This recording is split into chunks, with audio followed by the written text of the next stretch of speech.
السلام عليكم ورحمة الله وبركاته. عاملين ايه؟ يا رب تكونوا بخير. النهاردة ان شاء الله هنعمل مع بعض مشروب كلنا بنحبه جميل زي ما احنا شايفين كده. ده الميلك شيك بالايس كريم.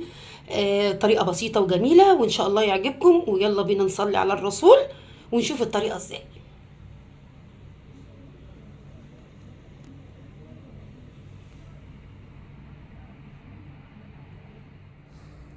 هنا بقى كل اللي معايا هنا 2 ايس كريم، ومعايا هنا البوريو.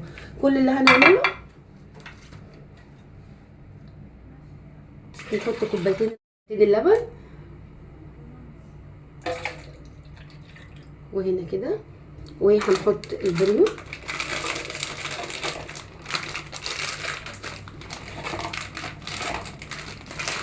وهنحط الايس كريم. هنحطها بالبسكوته بتاعتها زي ما احنا شايفين كده. وهنا كده انا حطيت هنا تلج، وهصب كده. بسم الله. عايزه اقول لكم طريقه جميله وتعجبكم جدا.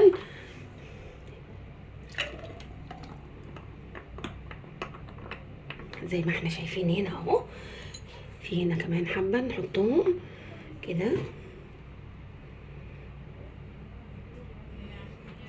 وهنا كده نحط بقى الشيمو كده، وهنا معايا البسكوت. هنا كمان نحط في الكوبايه هنا كمان واحده كده زي ما احنا شايفين. شوفوا البساطه والجمال، يعني مفيش احلى من كده بجد. هيعجبكم قوي الميلك شيك بتاعنا النهارده، بسيط وجميل قوي. يا رب الوصفه النهارده تعجبكم، وما تنسونيش في الشير وفي اللايك وتفعلوا الجرس عشان يوصل لكم كل جديد مني. اشوفكم على خير ان شاء الله في فيديو جديد.